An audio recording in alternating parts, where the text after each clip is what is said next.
Baik, selamat berjumpa kembali adik-adik. Pada kesempatan kali ini kita akan membahas soal yang berhubungan dengan sifat koligatif larutan ya. Oke, coba perhatikan soal nomor 1. Sifat koligatif larutan merupakan sifat larutan yang A. Memperhitungkan jenis dan jumlah zat terlarut. B. Memperhitungkan jenis zat terlarut. C. Memperhitungkan jumlah mol zat terlarut. D. Tidak memperhitungkan jumlah dan jenis zat terlarut. E. Kadang-kadang memperhitungkan jenis zat terlarut dan jumlah molnya. Oke. Jadi di sini ingat adik-adik bahwa untuk yang namanya sifat koligatif larutan ini nanti hanya tergantung atau hanya bergantung terhadap jumlah daripada partikel zat terlarut. Jumlah partikel zat terlarut ini nanti bisa dinyatakan dalam bentuk bisa mol ya. Bisa dalam bentuk apa? Molaritas ya. Oke, jadi kalau kita lihat nanti optionnya, maka jawabannya adalah C ya, memperhitungkan jumlah mol zat terlarut. Oke. Nomor 2, suatu zat non elektrolit dilarutkan ke dalam air dengan perbandingan massa. Jadi kita buat di sini yang diketahui. Gram si terlarut berbanding dengan gram si pelarut air ya. Perbandingannya 2:3. Dan ternyata larutan itu mempunyai tekanan uap. Tekanan uap simbolnya apa? P, larutan ya. Kalau P0 dia tekanan uap si pelarut. Jadi P-nya ada sebesar 15 mm air raksa. Ini tekanan si larutan. Jika tekanan uap air, tekanan P air itu pelarut 0, sebesar 18 mm air raksa. Oke, yang ditanya dalam soal ini adalah berapakah massa molekul zat non elektrolit tersebut? Yang ditanya adalah MRC terlarut. Ini. Jadi langsung saja kita gunakan rumus. Ini nanti berhubungan dengan konsep penurunan tekanan uap. Oke ya, itu dia, atau delta P. Untuk penurunan tekanan uap, maka rumusnya adalah delta P sama dengan fraksi mol si terlarut kita kalikan dengan tekanan uap pelarut murninya. Oke.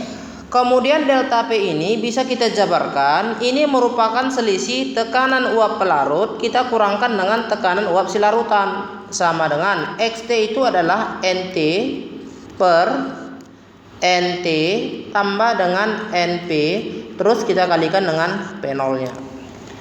Oke, jadi kita masukkan P0 nya adalah 18 dikurang dengan tekanan larutan P itu 15 sama dengan NT itu adalah mol si terlarut ya. Jadi abang buat di sini ya. 18 dikurang 15, NT itu mol terlarut, gramnya berapa? Jadi dapat kita ambil deh, gram terlarut itu langsung 2, gram pelarutnya berapa? 3. Jadi 2 dibagi dengan MR si terlarut per 2 lagi dibagi dengan MRC terlarut, kita tambahkan dengan NP mol si pelarut. Mol si pelarut adalah gram pelarut sebesar 3 dibagi dengan MR-nya. MR daripada air, ingat ya. Air itu MR-nya nanti 18. Kita kalikan dengan P0-nya ada sebesar 18. Maka 18 kurang 15 hasilnya 3 ya. Sama dengan 2 dibagi MR per 2 per MR ya. Kita tambahkan dengan ini bisa kita sederhanakan 1/6 ya. Kita kalikan dengan 18. Lagi-lagi 3 dengan 18 boleh habis ya. Di sini jadi 6. Kalau kita kali silang nanti 2 dibagikan dengan MR tambah 1/6 sama dengan 6 dikali 2 itu adalah 12/MR. Yang sama penyebutnya di bawah boleh disamakan posisinya. Maka diperoleh nanti 1/6 sama dengan 12/MR kurang 2/MR. Jadi 1/6 sama dengan 10/MR. Kita kali silang, maka dapatlah MR si terlarutnya berapa? 6 kali 10, 60. Jadi jawabannya adalah cantik. Kemudian kita lanjut soal yang berikutnya.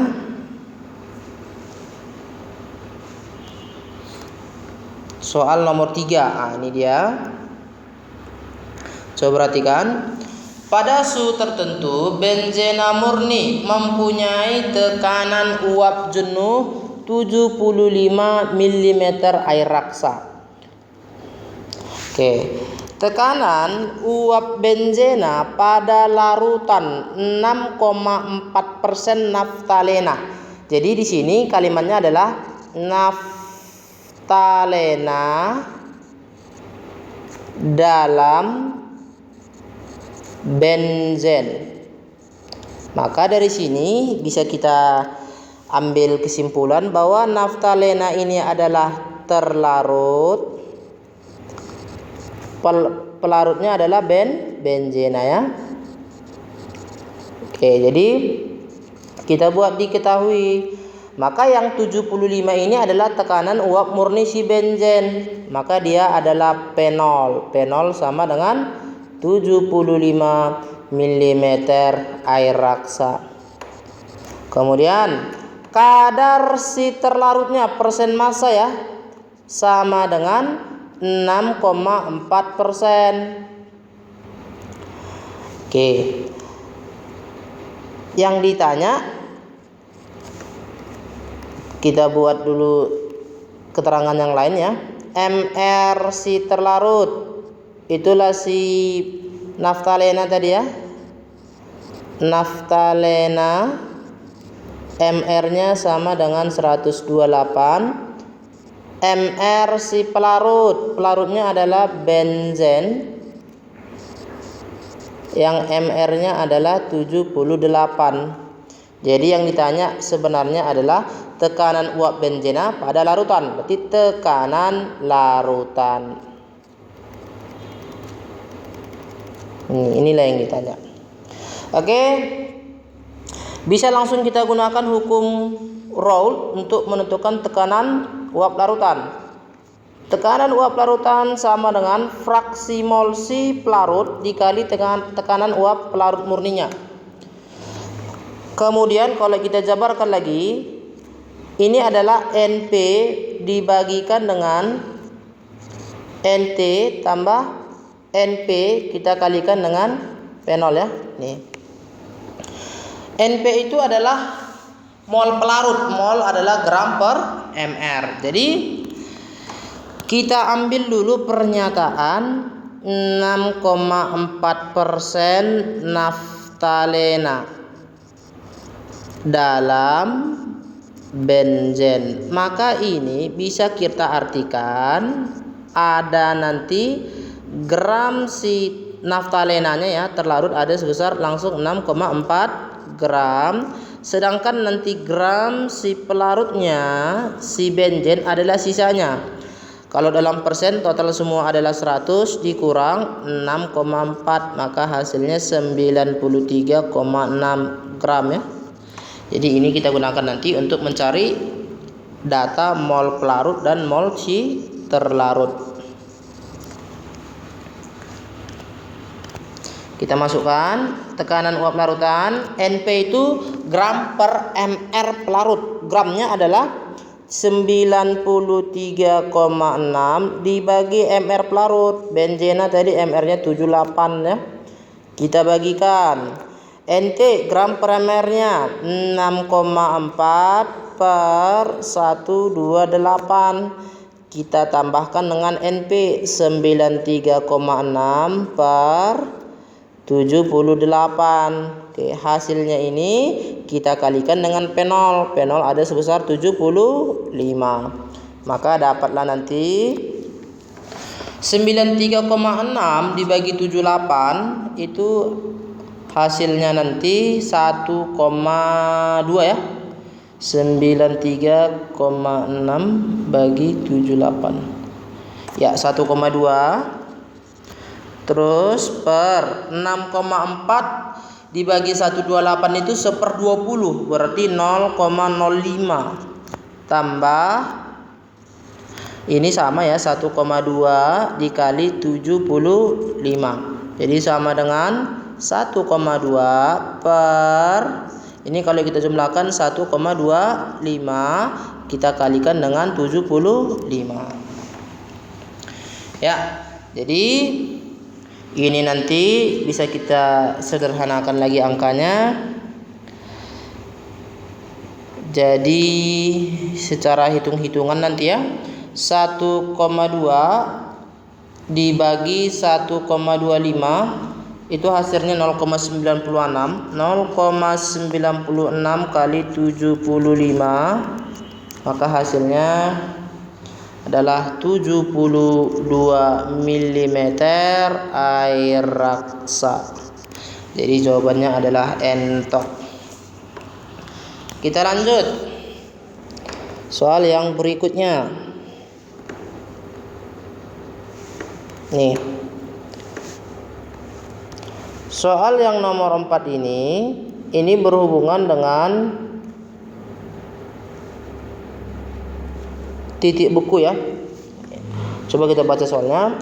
Sebanyak 28 gram suatu alkena dilarutkan dalam benzen. Jadi ini terlarut, nanti benzennya adalah pelarut ya, bisa.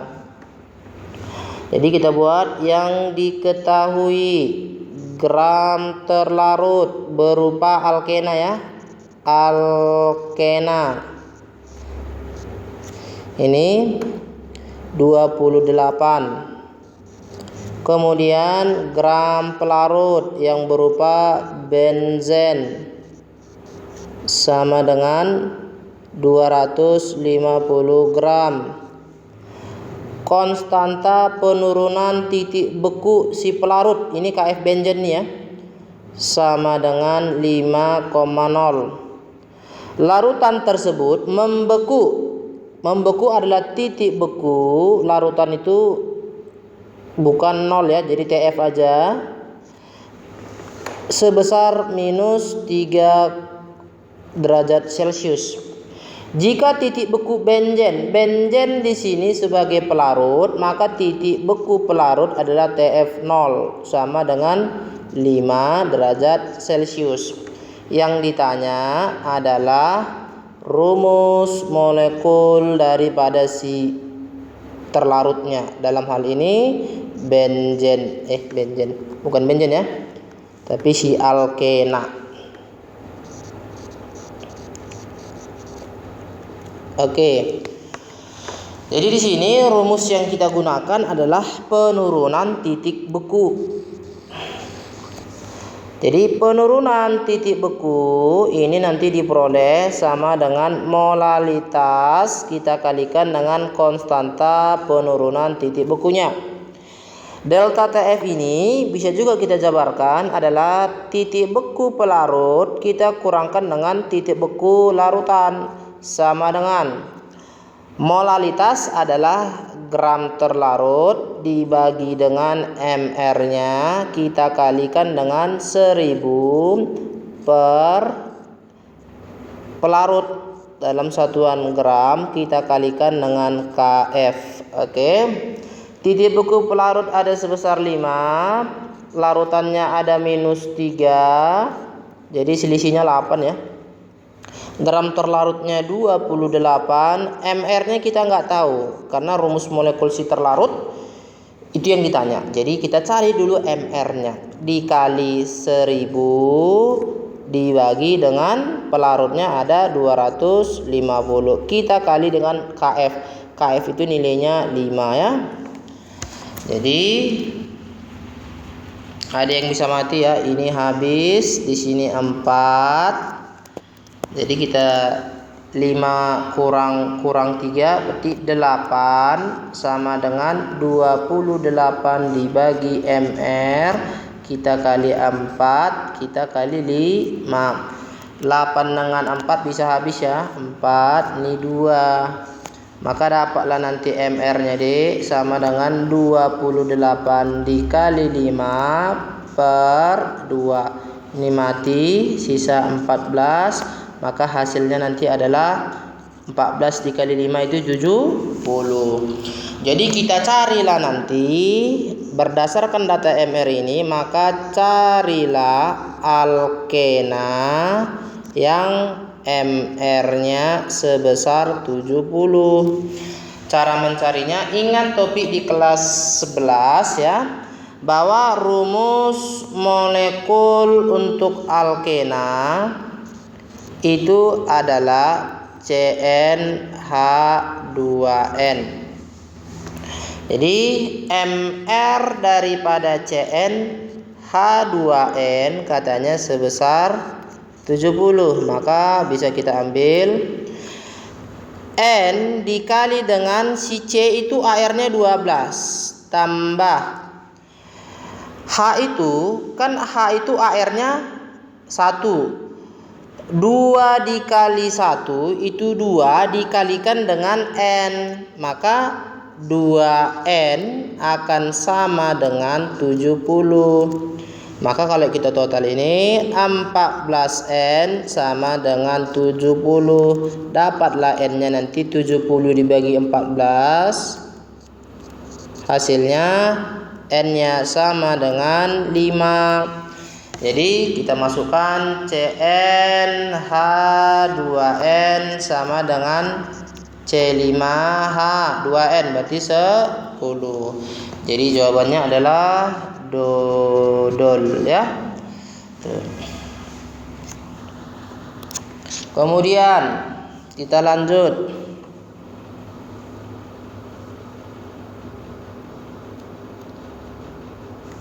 Ini dia soal yang nomor 5. Urea 0,1 mol yang termasuk zat non-elektrolit dan 0,1 mol garam L2X3 yang merupakan elektrolit kuat masing-masing dilarutkan dalam 1 liter air yang massa jenisnya 1 gram per mililiter.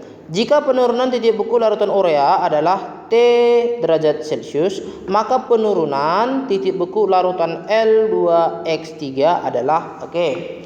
Jadi di sini kita buat dulu diketahui larutan yang pertama. Larutan yang pertama ini adalah larutan urea yang di dalamnya terdapat mol terlarutnya sama dengan 0,1 mol. Nih. Kemudian ada larutan yang kedua. Larutan yang kedua itu adalah garam.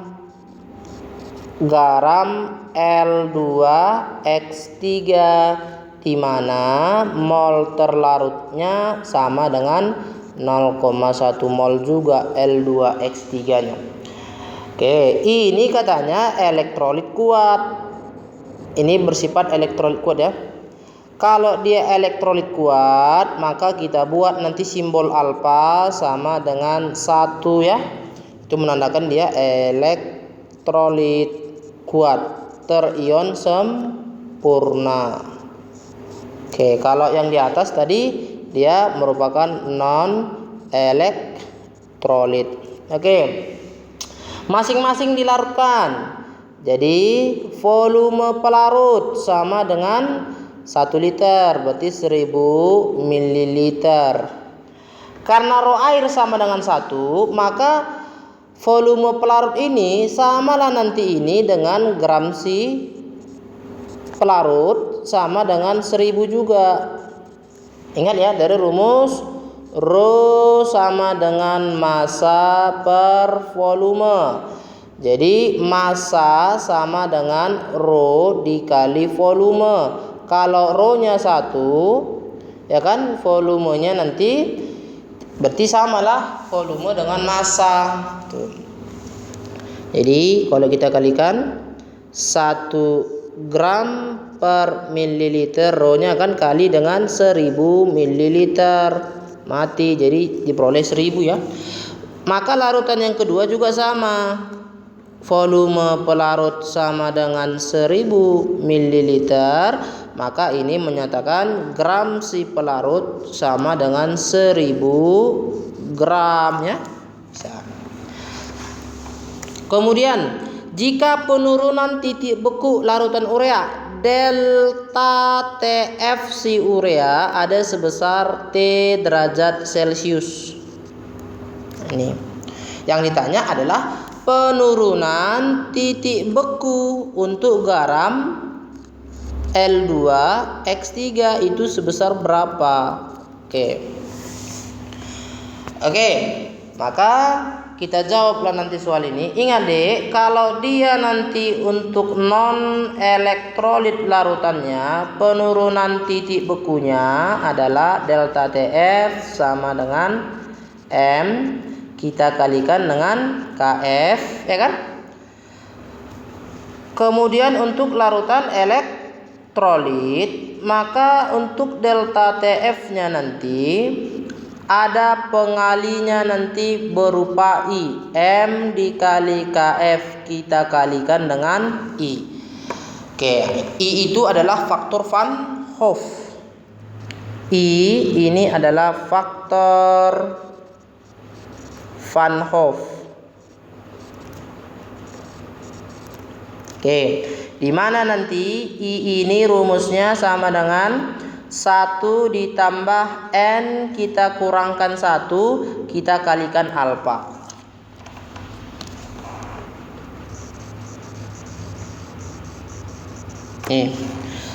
Di mana nanti N di sini keterangannya adalah jumlah ion-ion daripada si elektrolit.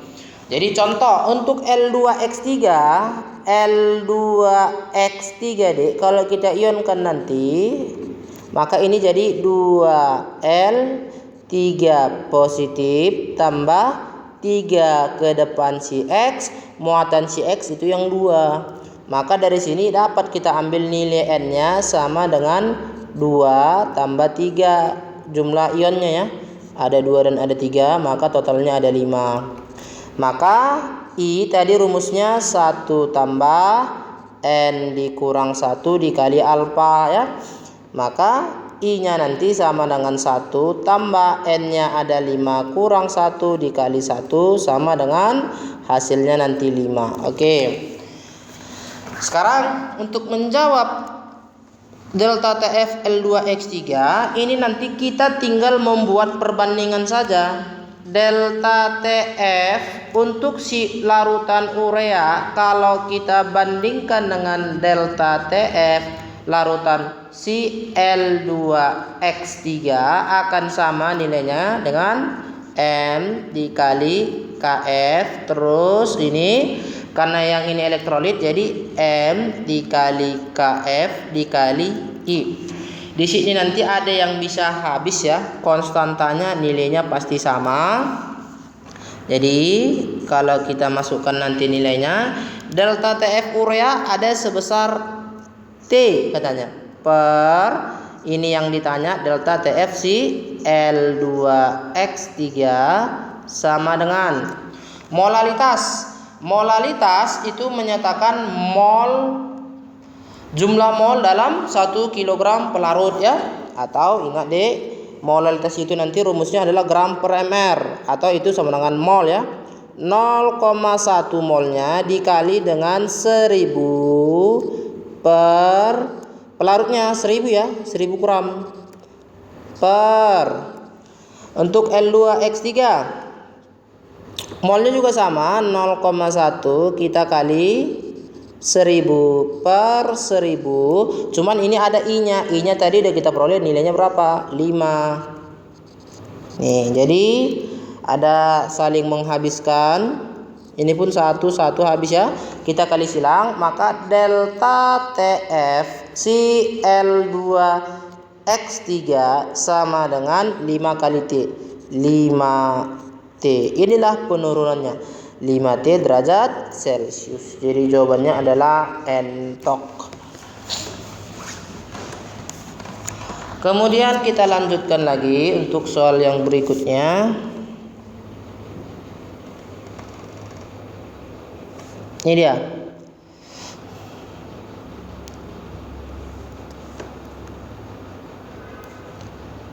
Larutan X dibuat dengan cara melarutkan 0,1 mol propanol ke dalam 250 gram air. Larutan Y dibuat dengan mencampurkan 0,02 mol CuCl2 dan 0,05 mol NaBr ke dalam air.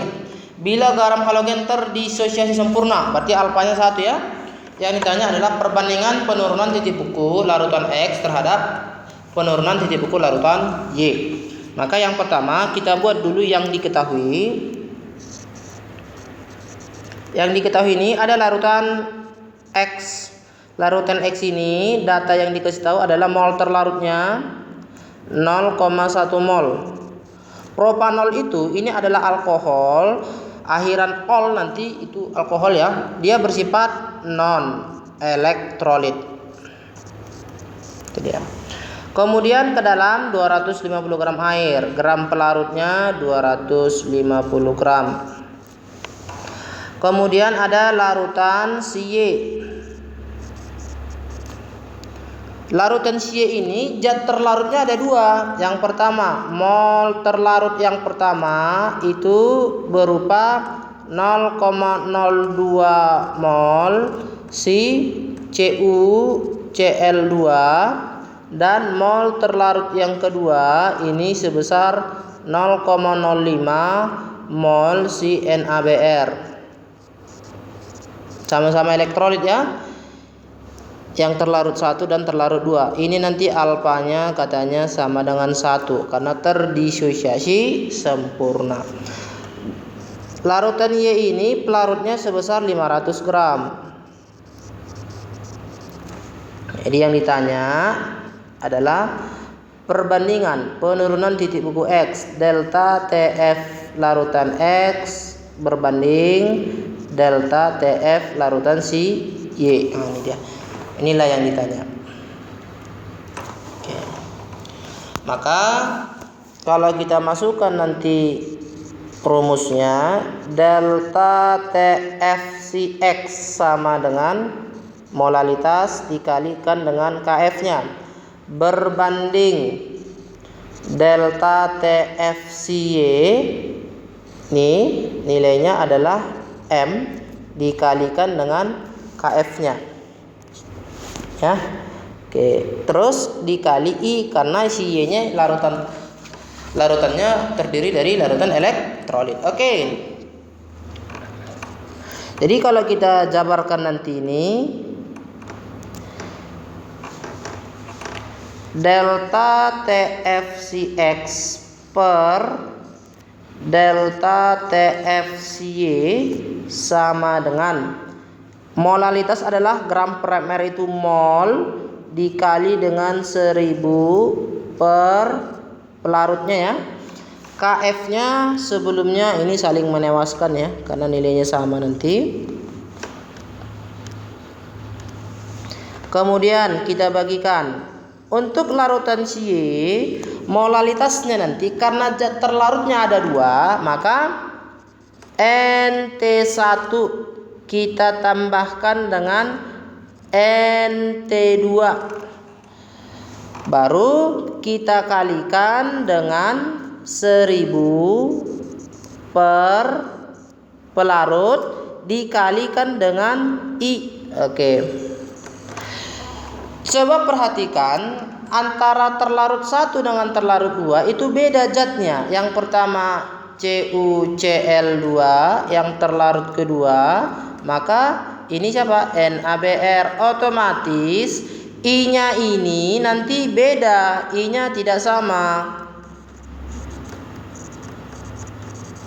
Oke, maka I yang kita gunakan nanti jadinya dikalikan ke dalam molnya masing-masing. Jadi I-nya itu langsung ke dalam saja dia. I dikali I-nya ya. Terus yang NT2 pun dikali I-nya. Jadi dikali dengan I masing-masing. Oke, kita carikan untuk I-nya. CuCl2 Cu2 positif tambah 2Cl min. Maka di sini kita peroleh nilai N, jumlah koefisiennya 1 tambah 2 hasilnya 3. Untuk elektrolit kuat, kalau alfa sama dengan 1, terion sempurna, terdisosiasi sempurna, maka I-nya nanti sama dengan N-nya, sama dengan 3. Untuk zat terlarut yang kedua itu adalah NaBr. Kalau kita ionkan Na positif tambah Br min, maka jumlah koefisiennya adalah Na1 Br1. Maka 1 tambah 1 hasilnya 2. Karena elektrolit kuat juga NaBr, I nanti sama dengan N, sama dengan 2 ya. Jadi kita peroleh I-nya kan beda-beda antara CuCl2 dengan NaBr. Ini nanti I-nya 3, ini I-nya 2. Makanya kita kali dia ke dalam molnya masing-masing. Oke. Jadi kita selesaikan. Delta TFCX berbanding delta TFCY sama dengan molnya terlarut CX ada 0,1 ya, 0,1.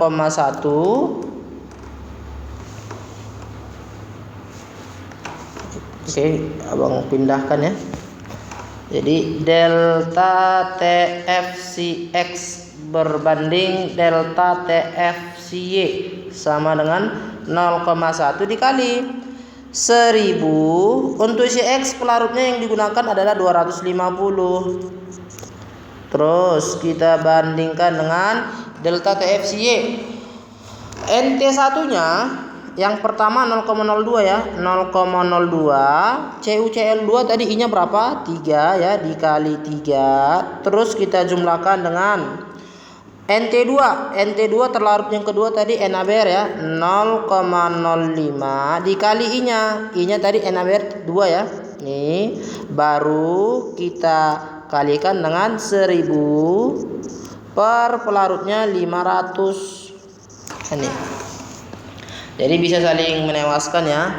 Ini hasilnya 4, ini hasilnya 2. Jadi kita selesaikan sama dengan 0,1 kita kali 4 per ini 0,06 tambah 0,1 kita kalikan dengan 2 ya kan.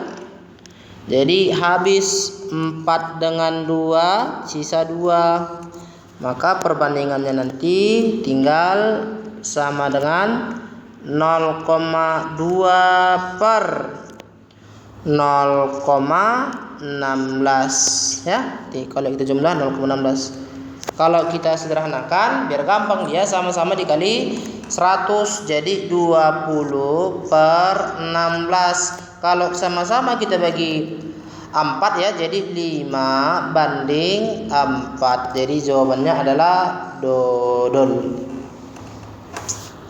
Oke, kita lanjut soal yang berikutnya.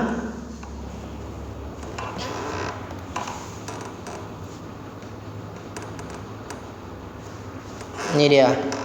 Soal nomor 7. Jadi kalau ada nanti soal seperti ini, Dek.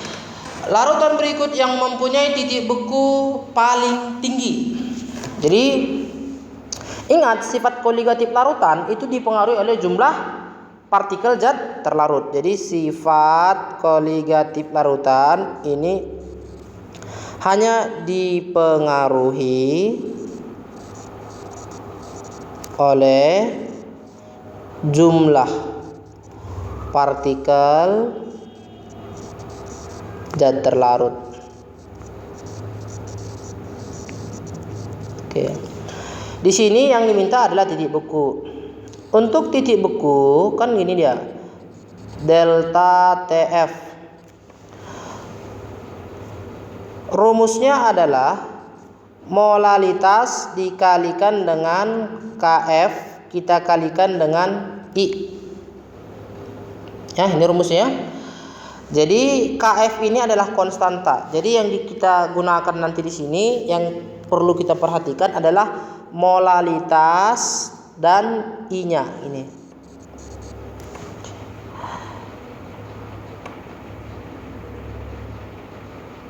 Atau biar lebih gampang dia, untuk titik beku adanya zat terlarut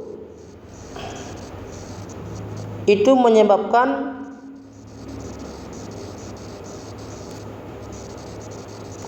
terjadinya penurunan titik beku.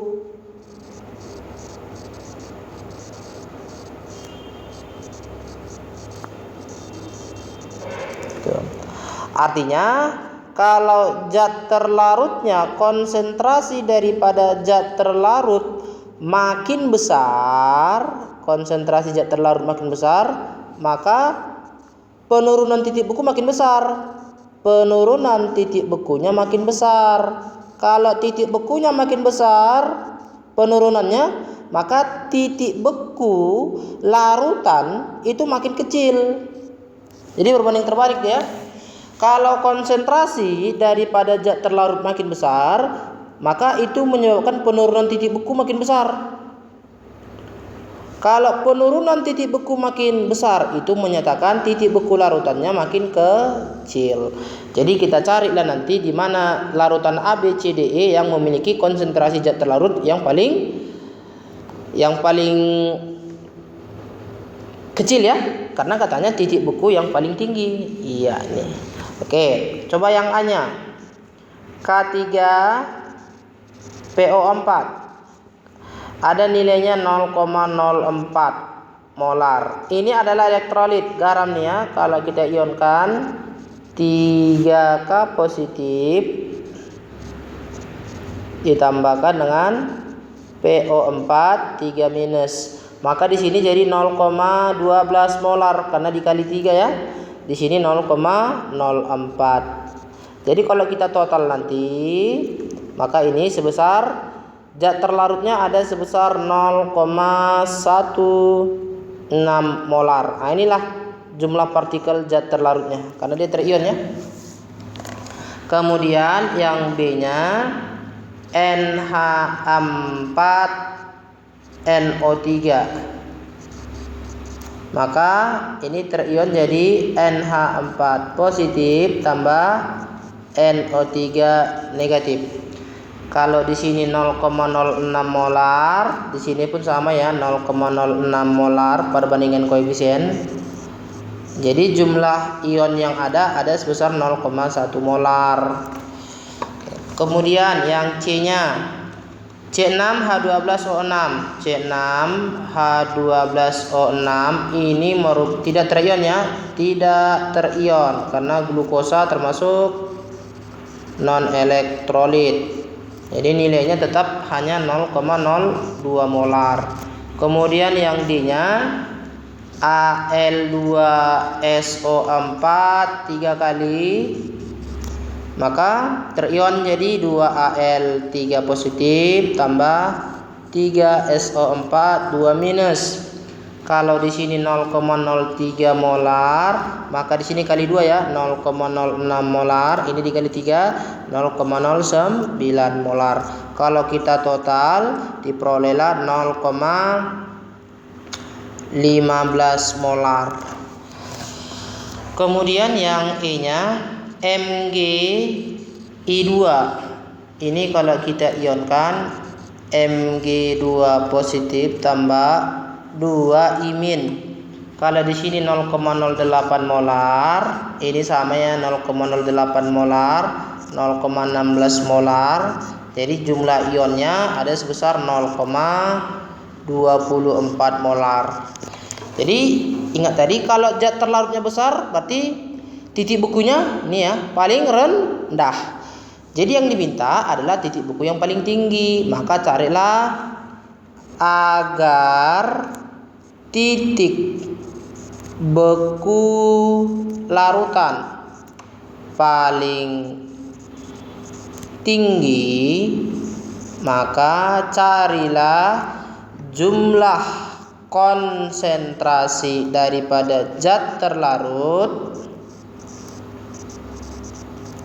yang paling kecil.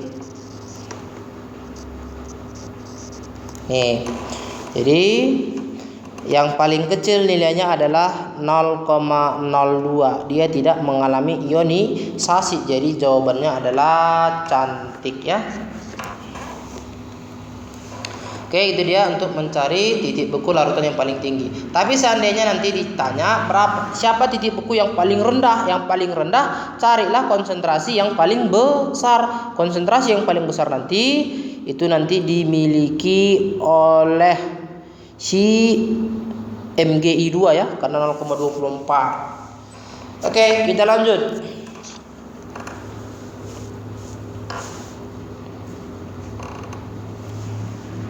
Untuk soal nomor 8. Larutan 0,05 mol besi sulfat besi 2. Sulfat ini memiliki rumus Fe, besi 2 itu positif 2, sulfat itu SO4 2 minus, muatannya sudah 0, maka rumusnya tinggal gabung rumusnya FeSO4 ya. Oke, kita buat. Diketahui mol terlarut sama dengan 0,05 mol si FeSO4 dalam 100 gram air. Gram pelarut sebesar 100 gram. Konstanta penurunan titik beku 1,86. Kemudian membeku larutan, membeku berarti titik beku larutan minus 1,55 derajat Celcius. Yang ditanya adalah derajat ionisasi alfa ya. Yang ditanya itu adalah alfanya berapa. Besi 2 sulfat ini termasuklah elektrolit ya. Garam tuh ya. Jadi kita buat penyelesaiannya, karena dia termasuk elektrolit, maka untuk titik bekunya nanti penurunan titik beku sama dengan M dikali Kf, kita kalikan dengan I. Kemudian delta Tf itu adalah titik beku pelarut, kita kurangkan dengan titik beku larutan sama dengan molalitas itu adalah gram per ml. Berarti mol terlarut dikali 1000 per pelarut dalam satuan gram ya. Kita kalikan dengan Kf-nya. Kita kalikan dengan I. Jadi di sini kita cari dulu nanti nilai I-nya, baru dapat nilai alfa. Ingat untuk air titik bekunya berapa? 0. 0 kita kurang titik beku larutan minus 1,55 sama dengan molnya 0,05 kita kali 1000 dibagi pelarutnya 100 kali Kf-nya 1,86 kali I.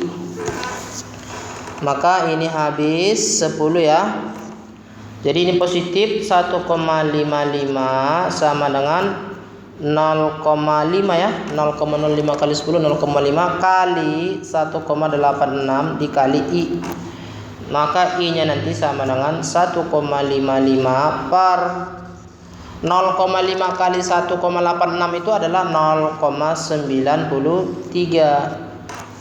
Jadi 1,55 dibagi 0,93 itu hasilnya adalah 1,67. Nih. Jadi rumus I ini faktor Van Hoff ya. 1 tambah N kita kurang 1 dikali alfa. Jadi 1,67 sama dengan 1 tambah N-nya dari sini tadi 1 tambah 1 jadi 2 ya. 2 dikurang 1 dikali alfa. Maka ini pindah sisa 0,67 sama dengan 2 dikurang 1 ya alfa. Berarti alfanya sama dengan 0,67. Ini sama dengan 2 per 3. Jadi jawabannya adalah cantik.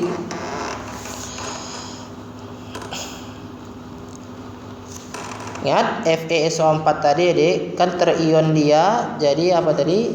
Fe2 positif tambah SO4 2 minus N itu adalah jumlah koefisien ion-ionnya. Fe-nya 1, SO4-nya 1. Jadi 1 tambah 1 sama dengan 2. Itulah yang kita masukkan kemari ya, nilai N-nya. Oke, kita lanjut.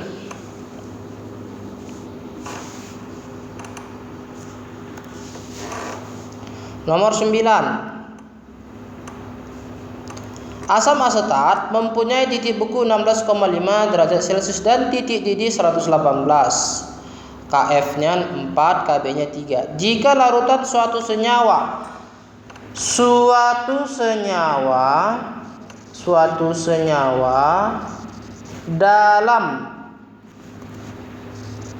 dalam asam asetat. Kalimat seperti ini. Berarti asam asetat bertindak sebagai pelarut suatu senyawa tersebut, itu adalah terlarut. Mendidih pada 124 derajat Celcius titik beku larutan tersebut. Oke. Kita buat yang diketahui. Asam asetat mempunyai titik beku. Titik beku apa? Tf. Asam asetat bertindak sebagai pelarut, berarti Tf 0. Sama dengan 16,5 derajat Celcius. Titik didihnya Tb lagi-lagi 0 sama dengan 118. Dikasih tahu Kf sama dengan 4, Kb sama dengan 3. Larutan dalam asam asetat mendidih, titik didih Tb, ya kan? Larutan Tb aja ya. Pada suhu 124, ya kan? Yang ditanya adalah titik beku larutan Tf. Oke. Biar dapat Tf-nya nanti kita harus gunakan persamaan delta Tf, ya kan? Delta Tf sama dengan molalitas kita kalikan dengan Kf-nya. Dari persamaan ini,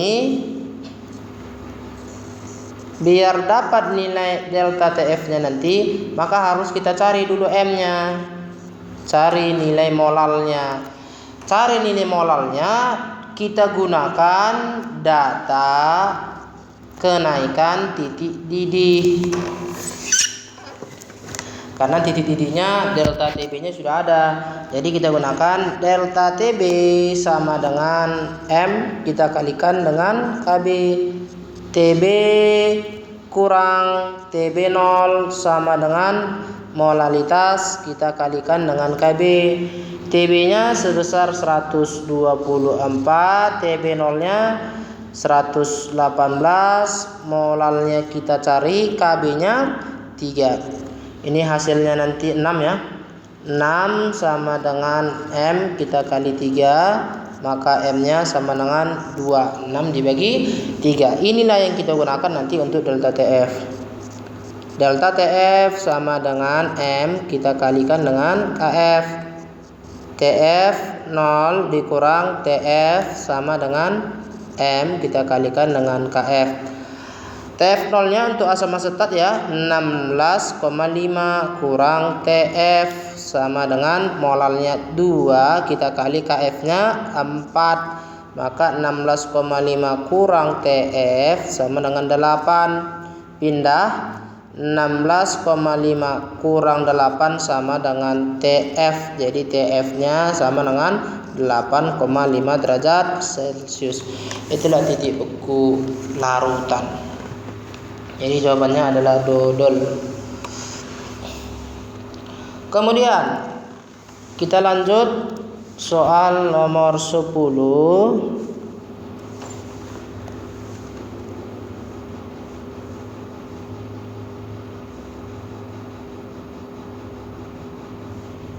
Ini dia.